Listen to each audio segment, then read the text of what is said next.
Shriram finance પર એક વિરાટ નજર કરો, કારણ કે ગઈકાલે જે પ્રોફિટ બુકિંગ આવ્યું હતું જે અને નિફ્ટીના લૂઝર્સમાં આપણે જોઈ રહ્યા હતા, આજે એક બાઉન્સ બેક છે. અત્યારે શ્રીરામ ફિનાન્સ 0.5% આસપાસની એક ખરીદારી બતાવી રહ્યું છે. એક વ્યૂ લઈએ એના પર. શ્રીરામ ફિનાન્સ એક symmetric triangle sort of formation form કરી રહ્યું એવું દેખાઈ રહ્યું છે. એક ડિસાઇસિવ મૂવમેન્ટ આપણને આવતી જોવા નથી મળી રહી. 20 અને 50 દિવસની મૂવિંગ એવરેજ પણ જે છે એ પણ અત્યારના ફ્લેટિશ નોટ પર કારોબાર કરતી જોવા મળી રહી છે. તો પોસિબલ છે કે અહીંયાથી આપણને એક રેન્જ બાઉન્ડ મૂવમેન્ટ કે કન્સોલિડેશનનો કારોબાર અહીંયાથી કન્ટિન્યુ થતો જોવા મળી શકે, જ્યાં ઉપરની સાઈડ પર 670 અને નીચેની સાઈડ પર જો વાત કરીએ તો 635 રૂપિયાની આસપાસના લેવલ્સ છે, જેના વચ્ચે કારોબાર બનતો જોવા મળી શકે છે. જ્યાં સુધી આ રેન્જને ડિસાઇસિવલી મૂવ નથી કરતું કે ડિસાઇસિવલી બ્રેક નથી કરતું, ત્યાં સુધી આપણને આ રેન્જ બાઉન્ડ મૂવમેન્ટ કે કન્સોલિડેશન કન્ટિન્યુ થતું જોવા મળે. જેવું 670 675 ની ઉપર કારોબાર કરવાનું ચાલુ કરે છે તો ત્યાં આપણને કન્ફર્મેશન મળી શકે છે, કન્ફર્મેશન મળતું જોવા મળી શકે સિમેટ્રિક ટ્રાયેંગલનું. તો ત્યાંથી તમે લોંગ કરીને ચાલી શકો છો. ઓન ધ કોન્ટ્રા સાઇડ અગર જો નીચે 635 ના લેવલ બ્રીચ કરે છે અને નીચે કારોબાર કરે છે તો અહીંયાથી આપણને એક નેગેટિવિટી પણ બનતી જોવા મળી શકે છે. તો till the time wait and watch કરો, જ્યાં સુધી ડિસાઇસિવલી કોઈ પણ લેવલ બ્રીચ નથી થતા ત્યાં સુધી.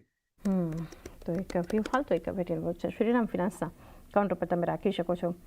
ત્યારબાદ સ્ટોકમાં જે અત્યારે ઘટાડો છે, એક્સિસ બેંકનું કાઉન્ટર દેવેન કઈ રીતે જોઈ રહ્યા છો? કારણ કે 0.5% વધુ નીચે છે. ડેઝ લો 1162ના લેવલ્સ પર છે. ડેઝ હાઈ જે હતા ત્યાંથી એક પ્રોફિટ બુકિંગ અત્યારે એક્સિસ બેંકમાં બતાવી રહ્યું છે. આપનો વ્યૂ લઈએ.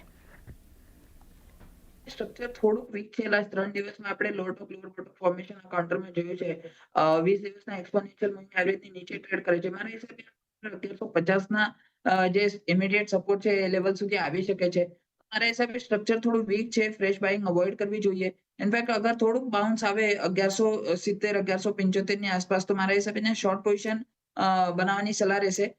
ઉપરમાં જે સ્ટોપ લોસ છે એ 1192 ની આસપાસ એક રેઝિસ્ટન્સ છે. ત્યાં સ્ટોપ લોસ રાખીને 1150ના નીચેમાં ટાર્ગેટ ઇમિડિયેટલી જોવા મળી શકે છે અને એ લેવલ્સ બ્રેક થાય તો મારા હિસાબે નેક્સ્ટ સપોર્ટ જે છે એ નીચેમાં 1130ની આસપાસ જોવા મળે છે. એ લેવલ્સ સ્ટોકમાં જોવા મળી શકે છે. તો ઓવરઓલ સ્ટ્રક્ચર થોડું વીક છે. હાયર લેવલ્સથી પ્રોફિટ બુકિંગ જોવા મળે છે. તો ફ્રેશ બાઇંગની કોઈ સલાહ નથી, અવોઇડ કરવું જોઈએ અને બાઉન્સ પર શોર્ટ પોઝિશન બનાવવાની સલાહ રહેશે. બાઉન્સ પર એક short position cell on rise axis bank પર કરી શકો છો. જતીન, રાઇટ્સ લિમિટેડનું કાઉન્ટર ધ્યાનમાં આવી રહ્યું છે, જ્યાં જબરદસ્ત વોલ્યુમ બેઝડ બેંક છે. અત્યારે 4.5% ઉપર છે. 308 ડેઝ હાઈ પર ટ્રેડ થઈ રહ્યું છે રાઇટ્સ. કઈ રીતે આપ સલાહ આપશો? એ વીકના એક કન્સોલિડેશન બાદ ગઈકાલના ટ્રેડિંગ સેશનમાં આપણે એક શાર્પ રનઅપ જોયું હતું ઓવરઓલ બધા રેલવે કાઉન્ટર્સમાં અને સાથે સાથે આજના ટ્રેડિંગ સેશનમાં એણે ઓલરેડી હાઈઝ ને સરપાસ કરીને સસ્ટેન કરી રહ્યું છે. આ કાઉન્ટરમાં મને લાગે છે કે આ રેલી જે છે એ 325 થી લઈને 328ના લેવલ સુધી કન્ટિન્યુ રહેવી જોઈએ. કરંટ લેવલ્સ પર અગર જો કોઈ ફ્રેશ પોઝિશન લેતા હોય તો એમને 297નો એક સ્ટોપ લોસ રાખવાની સલાહ આપીશ અને 328ના ટાર્ગેટ માટે લોંગ કરી શકાય. ફ્રેશ બ્રેકઆઉટ છે. 328ના ટાર્ગેટ ધ્યાનમાં રાખી શકો છો રાઇટ્સ લિમિટેડ માટે. બીએસસી લિમિટેડમાં પણ વિરાટ એક વોલ્યુમ બેઝડ બાઇંગ જોઈ રહ્યા છે. 2.5% મજબૂતી આપણને એક બીએસસી લિમિટેડના કાઉન્ટરમાં અત્યારે દેખાડી રહી છે, જે ખાસી ખરીદદારી સ્ટોક બતાવી રહ્યું છે. અને આજે પણ ઇનફેક્ટ 52 વીક્સ સતત નવા લેવલ્સ તરફ આ કાઉન્ટર આગળ વધતું જોઈ રહ્યા છે અને 5 સેશનમાં 11-12%ના પોઝિટિવ રિટર્ન્સ આ સપ્તાહમાં અત્યાર સુધી આપી દીધા છે. તો બીએસસી માટે વ્યૂ વિરાટ.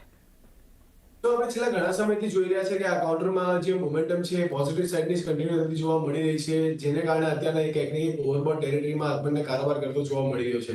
પોસિબલ છે કે અહીંયાથી આપણને એક પ્રોફિટ બુકિંગ એક હલકો ઘટાડો આવતો જોવા મળી શકે, ત્યાં તમને એન્ટ્રી કરીને ચાલવાની સલાહ રહેશે.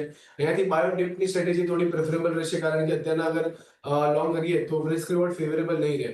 તો નીચેની સાઈડ પર અગર તમને 2500ની આસપાસના લેવલ્સ પાસે અગર તમને એન્ટ્રી મળે છે તો એક સારો લેવલ હોઈ શકે છે એન્ટ્રી કરવા માટેનો, જ્યાં તમે સ્ટોપ લોસ મેન્ટેન કરીને ચાલી શકો છો 2400 રૂપિયાની આસપાસના અને તમારા ટાર્ગેટ બનતા જોવા મળી શકે છે 2800 અને 3000 સુધીના.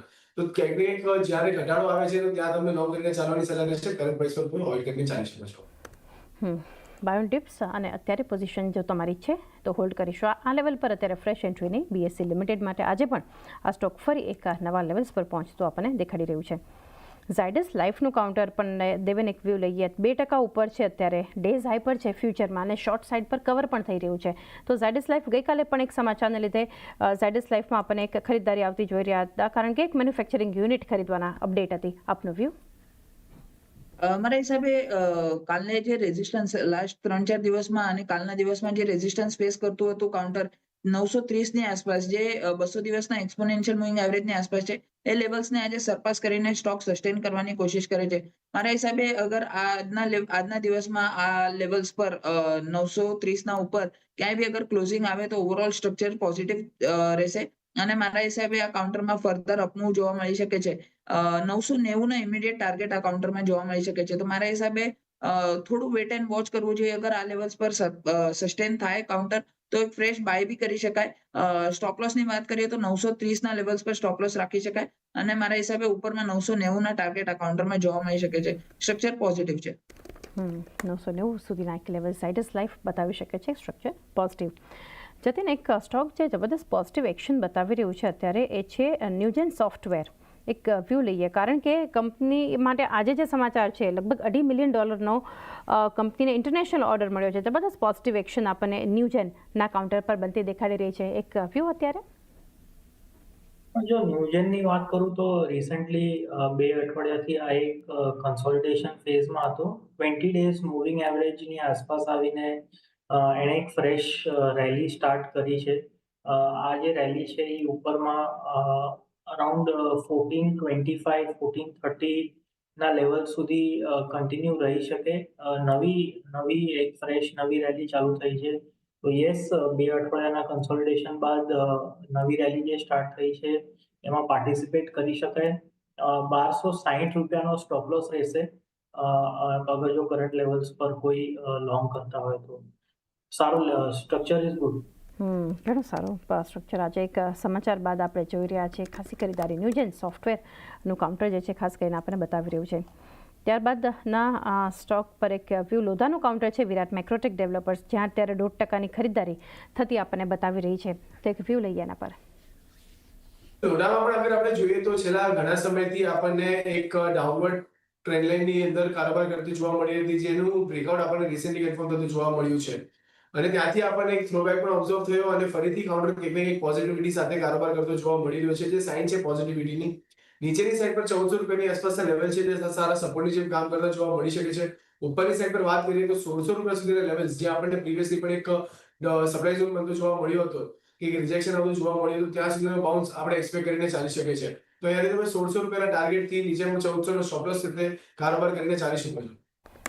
તો એક વ્યૂ મેક્રોટેક ડેવલપર્સના કાઉન્ટર પર બનતો આપણને જોઈ રહ્યા છીએ. ત્યારબાદ દેવેન, એક એવન્યુ સુપરમાર્ટ્સ માટે વ્યૂ લઈએ. ત્યાં પણ આપણે જોઈ રહ્યા છીએ કે અત્યારે ખરીદારી સાથે કારોબાર થતો બતાવી રહ્યું છે. તો કઈ રીતે આપ સલાહ આપશો? એવન્યુ સુપરમાર્ટમાં મારા હિસાબે ઓવરઓલ સ્ટ્રક્ચર સારું છે. લાસ્ટ 3 દિવસથી હાયર ટોપ હાયર બોટમ ફોર્મેશન બનાવે છે. સપોર્ટ લેવલ્સ અહીંયાથી થોડા દૂર છે. 4000 ના આસપાસ આપણને સપોર્ટ લેવલ જોવા મળે છે. મારા હિસાબે સ્ટોપ લોસ રાખીને હોલ્ડ કરી શકાય કાઉન્ટર. એક ઉપરમાં રેઝિસ્ટન્સ 4170 ની આસપાસ જોવા મળે છે. એ રેઝિસ્ટન્સ સરપાસ થયા પછી મારા હિસાબે આ કાઉન્ટર ફરી એકવાર 4225 ના લેવલ્સ આ કાઉન્ટર દેખાડી શકે છે. સ્ટ્રક્ચર સારું છે. ટ્રેલિંગ સ્ટોપ લોસ રાખીને હોલ્ડ કરવાની સલાહ છે. 4150-160 ની ઉપર અગર આ કાઉન્ટર સસ્ટેન કરશે તો ઉપરમાં 4225 ના લેવલ્સ આ કાઉન્ટરમાં જોવા મળી શકે છે.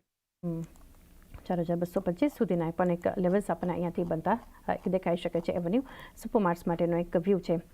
ત્યારબાદના એક અલ્ટ્રાટેક સિમેન્ટ પર વિરાટ છેલ્લે વ્યૂ લઈ લઈએ. 0.5% ઉપર છે, ડેઝ હાઈ પર છે. ડેઝ લોથી તો એક ખરીદદારી થોડી એક વધી રહી છે અહીંયાથી. તો કઈ રીતે સલાહ આપશો આપ અલ્ટ્રાટેક સિમેન્ટ પર? સો અલ્ટ્રાટેક સિમેન્ટની પણ અગર આપણે વાત કરીએ તો બ્રોડર રેન્જની અંદર કન્સોલિડેશન બધું જોવા મળ્યું છે, જ્યાં 12000 નો લેવલ જે છે એ સ્ટ્રોંગ હર્ડલની જેમ કામ કરતો જોવા મળી રહ્યો છે અને સેમ સાઈડ પર 10500 નો લેવલ જે છે નીચેની સાઈડ પર એક સારા સપોર્ટની જેમ કામ કરતો જોવા મળી રહ્યો છે.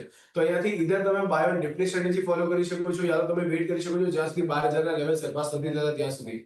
જ્યાં સુધી વચ્ચે કારોબાર કરી રહ્યું છે આ રેન્જની વચ્ચે, ત્યાં સુધી આપણને આ 2000 પોઈન્ટની વચ્ચે જ કારોબાર થતો જોવા મળી શકે.